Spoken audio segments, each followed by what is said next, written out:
घर से फीस मांगते हैं, ऑलमोस्ट सारे होते हैं ना, क्योंकि है ना। तो मैं आपको बताऊं कि जब मैं कॉलेज में पढ़ता था तब मैंने पहले पहले साल के लिए मैंने अपने पापा से फीस मांगी, वो भी स्कॉलरशिप था, बाद में आके मैंने वापस दे दी। फिर उसके बाद देन आई थॉट कि अब मैं 18-19 साल का हो गया हूँ, अभी मैं अपने घर से फीस मांगूंगा तो कैसा लगूंगा। Then what I did is I applied for few internship होती हैं। मैं IIT रुड़की का ग्रेजुएट हूँ, तो वहाँ पे इंटर्नशिप्स होती हैं, तो वहाँ से मेरे को 1,20,000 का स्टाइपेंड मिला।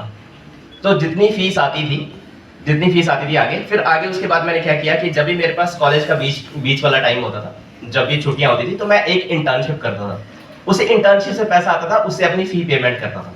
तो मतलब कम्युलेटिवली इफ यू आस्क मी कि मैंने अपने पूरे कॉलेज टेन्योर में अपने मम्मी या डैडी से फीस मांगी हो, तो मैंने कम्युलेटिवली नहीं मांगी। सो मेरे को ऐसा लगता है जब हम 18 से ऊपर हो जाते हैं तब उसके बाद हमें ऐसा रहता है कि कहीं ना कहीं से पैसा थोड़ा थोड़ा आता रहे। और जैसे कि विनय सर और रजनीश सर ने आपको बताया कि पैसा कमाने का जरिया क्या है। पैसा कमाने का ये बहुत अच्छा तरीका है, मतलब अगर आप मशरूम प्रेन्योर्स बन जाएं, अगर ये पार्ट टाइम, जैसे हम इंटर्नशिप करते थे, हम इंटर्नशिप में जाके वहां पे बिठाते थे, कोई भी काम आता था वो बोलते थे, मतलब we were like you can say slaves, वो करना पड़ता है। बट दिस इज, अगर मैं अपने बैग लगा रहा हूँ, अपने 10 से 15 बैग अगर अपने लगा रहा हूँ, तो मैं अपना काम कर रहा हूँ, उसमें मेरी अपनी सेल्फ रिस्पेक्ट है कि मैं जाऊंगा, मैं अपना बिजनेस चला रहा हूँ, I am the sole owner of that particular business. तो जितना भी पैसा आएगा उससे मैं अपनी सोशल नीड्स, जो अपनी इकोनॉमिक जो बेसिक नीड्स होती हैं, वो पूरी कर लूँ। अब मैं स्टोरी सुनाता हूँ, अब मैं एक छोटी सी स्टोरी सुनाता हूँ कि जैसे हम कॉलेज में थे तो वहां पे छोटे बच्चे होते थे, मतलब फर्स्ट सेकंड ईयर के, वो क्या करते थे कि टी शर्ट बनाते थे। हमारे वहां पे टैग बड़ा चलता है, जैसे IIT का टैग हो गया, वहां पे कुछ लोग ऐसे हार्वर्ड की हुडीज पहन के घूमते हैं, तो हार्वर्ड प्रिंट करा लेते हैं उसके ऊपर, और वो फिर 500-600 रुपए में वो करते हैं। तो उन्होंने अपना छोटा सा एक बिजनेस चलाया। One of my friend, his name is Shubham Goyal, उनका आज he is co-founder and CTO of Power Play company. He has more than $13 million of funding. और वो वही लड़का है जिसको सब कहते थे कि ये क्या बंदा है, ये टी शर्ट बेच रहा है। तो काम कोई छोटा या बड़ा नहीं होता, हमें कभी ना कभी शुरुआत करनी पड़ती है उसकी। और उस बंदे ने कॉलेज से ही फर्स्ट ईयर देखभाल की और वहां से मशरूम निकली, और उसको तोड़ने का, खुद मशरूम तोड़ने का मजा ही कुछ और है। Mushroom gardening, my mushroom my pride, entrepreneur, mushroom preneur बना दिया हमने। बड़े सारे हमारे कठुआ डिस्ट्रिक्ट में हम सीधी बात करते हैं, सीधे आते हैं entrepreneur and women empowerment. Females जो है, ये बड़े मजे से ये वाला बिजनेस जो है, इसमें कोई लेबर, इतनी ज्यादा हार्ड जो लेबर है वो नहीं चाहिए, सिर्फ टेक्निकल गाइडेंस जो हम 24/7 प्रोवाइड करवाते हैं। और वो क्या है, टेक्निकल शब्द मैंने 6 सिखा दिया आपको। स्पॉन्ड कंपोस्ट बैग्स 15 दिन के लिए 22 डिग्री सेल्सियस पे रखना है, जो आजकल ऑटोमेटिक जनरेट हो जाता है। खोलकर इसके ऊपर केसिंग करनी है, केसिंग के बाद पिनिंग आ जाएंगी, पिंस बनना, और पिंस के 2-3 दिन के बाद फ्रूट, और अगले 1.5-2 महीने तक वो फ्रूट आप कंज्यूम कर सकते हो।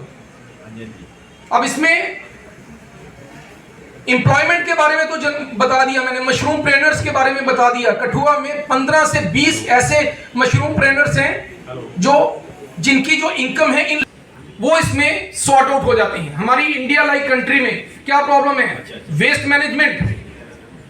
अभी रजनीश जी बता रहे थे कि पराली शराली जलाते हैं, पराली जलाने से क्या होता है, इसका कंपोस्ट बना लें तो है ये आम के आम गुठलियों के दाम, बोन टू द फार्मर। कोई चीज वेस्ट भी नहीं जा रही है, पॉल्यूशन भी नहीं हो रहा है, और आप एक न्यूट्रिटिव फूड जनरेट कर रहे हो in the form of mushroom. और क्या होता है भाई साहब, इसमें जो चीजें चाहिए होती हैं हमारे बॉडी के लिए वो होती हैं, और जो नहीं चाहिए होती हैं वो नहीं होती हैं। सबसे जरूरी चीज, और भैया सुनो, इस सेब भी वैसे अच्छा है, एप्पल जो खा रहे हो, और मशरूम भी न्यूट्रिटिव फूड है। जो चीजें इसमें चाहिए हमें चाहिए वो इसमें होती हैं, जो नहीं चाहिए। नहीं क्या चाहिए, पहले मैं वहां पे आऊंगा। फैट्स नहीं होते भाई साहब, इसमें फैट्स नहीं होते। कैलोरीज, विराट कोहली एक बार वो गया, बोलता मैंने छोले भटूरे खा लिए, वीडियो देखा। तो आज जो हमारा प्रोग्राम था वो cooperative societies, department of cooperative societies in collaboration with department of agriculture Kathua.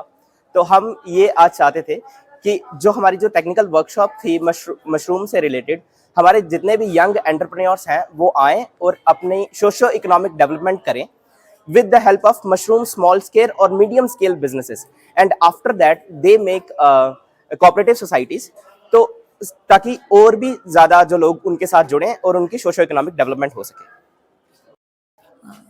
Good afternoon to all. हम department of agriculture production and farmers welfare से हैं, मशरूम डेवलपमेंट स्कीम कठुआ। हम अपने worthy chief agriculture officer Kathua mister Sanjeev Rai Gupta ji की directions और instructions के ऊपर ये प्रोग्राम जो चल रहा है माई टाउन माई प्राइड, इसको हमने थोड़ा सा इनोवेट किया है। माई टाउन माई प्राइड से लेकर इसको हम माई मशरूम माई प्राइड में कन्वर्ट किया है इसको। हमारा जो डिपार्टमेंट का जो टारगेट है वो है मशरूम बैग्स, जो स्पॉन्ड मशरूम बैग्स हैं, each and every house hold में पहुंचाना, just like Google and smartphone in every house hold. और न्यू यंग मशरूम प्रेन्योर्स तैयार करना, ताकि जो वो एक खुद भी इनकम जनरेट करें, औरों के लिए भी सोर्स ऑफ इनकम बने, और ताकि ये जो मशरूम रेवोल्यूशन जो हम विटनेस कर रहे हैं कठुआ डिस्ट्रिक्ट में, इसको थोड़ा सा और बूस्ट मिले। सर, इस बैग का क्या प्राइस है? सर, एक बैग का जो प्राइस है, ये हमारी कोऑर्डिनेशन से, हम डिपार्टमेंट की कोऑर्डिनेशन से हम जो मशरूम ग्रोअर्स हैं उनको प्रोवाइड करवाते हैं। बैग की अप्रॉक्सीमेट कॉस्ट जो है वो 100 रुपीज़ होती है, और इससे जो प्रोडक्शन है वो 2 से 3 किलो निकल कर आती है। मतलब ऑलमोस्ट अगर मोटा मोटा बोलें तो मतलब 2 to 3 टाइम्स जो है वो हम प्रॉफिट जनरेट कर सकते हैं पर बैग से। सर, इस बैग को लेने के लिए युवाओं को कहाँ तक कॉन्टैक्ट करना पड़ेगा? सर, ये वाला जो बैग, इस बैग को लेने के लिए हमारा जो चीफ एग्रीकल्चर ऑफिस कठुआ है, नगरी अड्डा, वहाँ पे मशरूम डेवलपमेंट स्कीम कठुआ है, वहाँ पे हमारी टीम है, टीम मशरूम कठुआ, और वो हम 24/7 अवेलेबल रहते हैं। हम अपने worthy chief agriculture officer mister Sanjeev Rai Gupta की जो डायरेक्शंस हैं, 24/7 हमारी टीम जो है वो सर्विस प्रोवाइड कराती है, ताकि, और टेक्निकल गाइडेंस प्रोवाइड कराती है, ताकि न्यू यंग मशरूम प्रेन्योर्स हमारे डिस्ट्रिक्ट कठुआ में तैयार हो सकें, इनकम जनरेट करें अपनी भी, और औरों को भी इनकम जनरेट कराएं, और एक मशरूम जो रेवोल्यूशन है इसको और बूस्ट मिले। कठुआ में नगरी के अलावा भी कोई और सेंटर बना है? कौन सा सेंटर? नगरी जो आपने बताया कि अभी नगरी में नहीं, ये जो नगरी अड्डा है ये हमारा ऑफिस है। इसके अलावा भी और कहीं ऑफिस, जैसे कि हमारे हीरानगर साइड से? नहीं, एग्रीकल्चर ऑफिस जो हैं वो हर जगह हैं। अपने जो हमारा जो chief agriculture office Kathua main office वो है, सब डिवीजन ऑफिस हमारा हीरानगर में है, हेडक्वार्टर उसका दयालाचक है, और सब डिवीजन ऑफिस बिलावर में है, सब डिवीजन ऑफिस बसोली में है। जुआ वहां से भी इसको प्रोवाइड करवा? ओ यस, मतलब वहां से भी, मतलब हमारे डिस्ट्रिक्ट में किसी भी कॉर्नर से हमारे एग्रीकल्चर डिपार्टमेंट से वो अप्रोच कर सकते हैं। Team mushroom Kathua under the direction and guidance of worthy chief agriculture officer mister Sanjeev Rai ji, उनकी डायरेक्शन में 24/7 अवेलेबल रहेगी technical guidance and service provide करवाने की, न्यू यंग मशरूम प्रेन्योर्स तैयार करने की, और इस जो मशरूम रेवोल्यूशन जो चल रही है, जो हम विटनेस कर रहे हैं डिस्ट्रिक्ट कठुआ में, इसको और बूस्ट करने।